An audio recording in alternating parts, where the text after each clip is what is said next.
할렐루야. 날마다 동행 수원 사랑의 교회 정종희 목사입니다. 하나님의 열심에 대해서 잠깐 생각해 보려고 합니다. 이사야서 7장 8장에 보면 그 남유다의 아하스 왕이 그 하나님을 불신하게 되는데요, 이에 반해서 하나님은 지속적으로 그 아하스를 설득하고 또 남유다를 사랑하시는 그 하나님의 열심을 보게 됩니다. 그때 시대적인 배경을 보면 북쪽의 이스라엘과 아람이 연합을 합니다. 그리고 반아수르 동맹을 취하게 되는데 남유다에게도 같이 동맹을 제안하죠. 그럴 때 남유다의 그 아하스 왕은 그들의 제안을 거절합니다. 이 일로 인해서 북쪽의 이스라엘과 아람 연합군이 남쪽의 그 유다를 침략하게 되죠. 이럴 때 그 소식을 듣고 남유다의 아하스 왕은 마치 숲이 바람에 흔들리는 것처럼 두려워했습니다. 이럴 때 하나님은 이사야 선지자를 그 아하스 왕에게 보내게 되죠. 아하스에게 보낼 때 이사야 선지자 혼자 보내는 것이 아니라 이사야 선지자의 아들을 함께 보냅니다. 그 아들의 이름이 스알야숲인데요, 그 뜻이 뭐냐면 남은 자가 돌아올 것이다. 하나님께서 그의 아들을, 이사야의 아들을 이사야와 함께 보낸 이유가 무엇일까요? 남유다 그리고 아하스 왕에게 하나님의 그 회복을, 이스라엘을 구원하시겠다는 그 뜻을 보여주는 것이죠. 이사야의 그 뜻이 그가 구원하시다 뜻이고, 또 스알야숲은 남은 자가 돌아온다는 뜻인데, 구원이나 남은 자는 모두가 심판을 전제한 말들이죠. 하나님께서 심판을 행하시기도 하고 회복하시기도 하시는 하나님이신 것을 우리가 기억하고 하나님만 의지하고 나가기를 하나님은 원하십니다. 이때 아하스의 반응은 어땠을까요? 그 하나님을 신뢰하지 않습니다. 그래서 하나님이 이야기하죠. 그 북쪽의 이스라엘과 아람의 두 나라는 연기 나는 두 부직갱이와 불과하다. 두려워하지 말고 낙심하지 말고 너희가 굳게 믿어라. 굳게 믿지 아니하면 굳게 서지 못한다 말씀을 줍니다. 그럼에도 아하스는 하나님을 불신하죠. 그래서 하나님께서 이번에는 너희가 그러면 징조를 구하라. 그런데 아하스는 나는 징조를 구하지 않겠다고 말합니다. 왜냐하면 하나님을 시험하지 않겠다고 말하면서 하나님이 징조를 구하라고 하는데도 구하지 않습니다. 대단한 믿음인 것 같죠. 그런데 사실은 아하스는 하나님을 믿지 않았습니다. 그래서 징조를 구하지 않겠다고 한 것입니다. 그럼에도 불구하고 하나님은 징조를 보여줍니다. 이게 하나님의 열심이에요. 그 징조가 어떤 징조입니까? 소위 말하는 임마누엘의 징조죠. 이사야서 7장 14절에 보라, 처녀가 잉태하여 아들을 낳는다. 그 이름을 임마누엘이라 하라. 임마누엘은 하나님 우리 함께 하신다는 뜻입니다. 처녀가 잉태하여 아이를 낳는 것은 불가능한 일입니다. 생물학적으로. 그런 불가능한 일을 하게 하시는 거죠. 처녀가 잉태하여 아들을 낳게 하십니다. 이와 마찬가지로 남유다가 북쪽의 이스라엘과 아람의 연합군을 상대해서 이길 수 있다는 것은 불가능한 일입니다. 그럼에도 불구하고 하나님께서 그 불가능한 일을 가능케 하고 승리케 하시겠다는 뜻을, 징조를 보여주신 것이죠. 그 시기까지도 이야기합니다.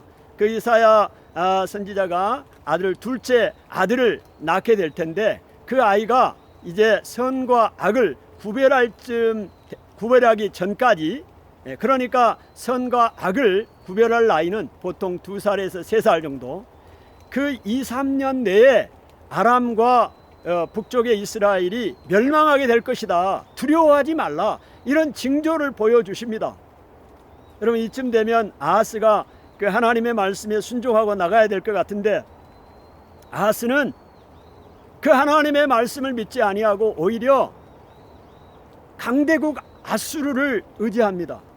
하나님은 아수르를 의지하지 말고 두 나라를 두려워하지 말고 대신에 하나님만 의지하라는 것이죠. 그런데 아하스는 그렇게 하지 않습니다. 아하스가 왜 아수르를 의지하고 하나님을 의지 않았을까요? 우리가 생각을 한번 해보면, 하나님의 약속은 최소한 2년 내지 3년을 기다려야 됩니다. 그런데 지금 당장 강대국 아수르에게 SOS를 요청하면 당장 내려와서 북쪽의 이스라엘과 아람의 그 동맹을 피할 수가 있기 때문이죠. 하나님을 신뢰하지 못한 것입니다. 그러면 하나님은 이쯤에서 끝내야 될 텐데 하나님은 정말로 또 열심을 냅니다. 이 아하스나 남유다를 사랑하시는, 그들이 돌아오기를, 하나님 앞에 돌아오기를 간절히 원하시는 하나님의 열심을 보게 됩니다. 누가 이길까요? 불순종하는 사람이 이길까요? 하나님의 열심, 구원에 하시겠다는 열심이 이길까요? 정말로 이사야가 둘째 아들을 낳습니다. 그런데 하나님은 그의 이름을 마헬 살랄 하스바스라고 이름을 지으라고 합니다. 그리고 큰 서판에 통용 문자로, 일반적으로 사용하는 문자로 지나다니는 사람이 다 볼 수 있도록 그 이름을, 아들의 이름을 적으라고 합니다.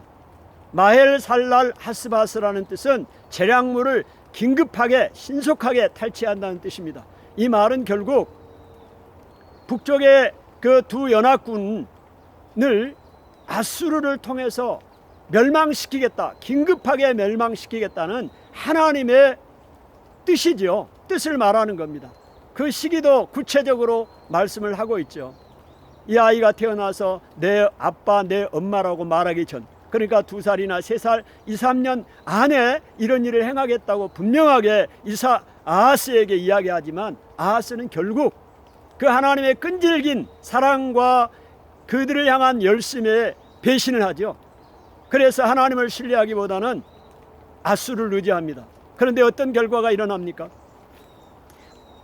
유다가 그렇게 의지했던 그 아수르가 남유다를 공격합니다. 사네립 그 왕이 남유다를 공격하게 되잖아요.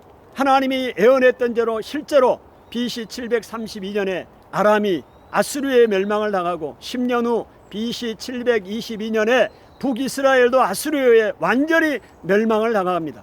BC 701년에 아수르 왕 사네립에 의해서 남유다도 침략을 당하고 간신히 하나님의 은혜로 살아납니다.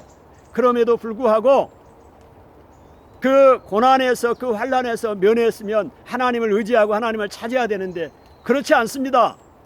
그 교만함 때문에 자기들의 힘으로 승리했다고 생각하기 때문에 하나님 앞에 의지하지 않고 돌아오지 않습니다. 그러니 결국은 바벨론이라는 강대국을 들어서 남유다를 폐허가 되고 포로로 잡혀가게 하는 것을 보게 됩니다. 오늘 결론적으로 이사야 7장에 말합니다. 9절에 하반절에 만일 너희가 굳게 믿지 아니하면 굳게 서지 못하리라 말합니다. 오늘 유다의 머리는 하나님이십니다. 오늘 대한민국의 머리는 하나님이십니다. 오늘 우리 교회의 머리, 우리 자신의 머리에 대장은 하나님이십니다. 하나님은 끈질기게 하나님 앞에 돌아오라고 계속해서 사랑을 표현하고 때로는 경고를 하고 징계를 합니다. 하나님의 열심을 보입니다. 그러나 끝까지 하나님을 떠나버리고 하나님을 멸시하는 그 나라와 민족은 하나님의 징계를 피할 수가 없습니다. 70년이나 되는 이 징계를 하나님이 예비하셨다고 이사야 6장에 말씀을 하고 있습니다. 오늘 여러분, 우리 안에 아하스의 모습은 없는지요? 하나님이 그렇게 믿으라고 돌아오라고 징조를 보여주고 선지자를 통해서 그의 아들들을 통해서 가족을 통해서 보여주고 있지만 끝내 하나님을 떠나고 하나님을 배반하는 오늘 우리가 되지 않도록, 이 민족이 되지 않도록 우리가 기도해야 할 것입니다. 감사합니다.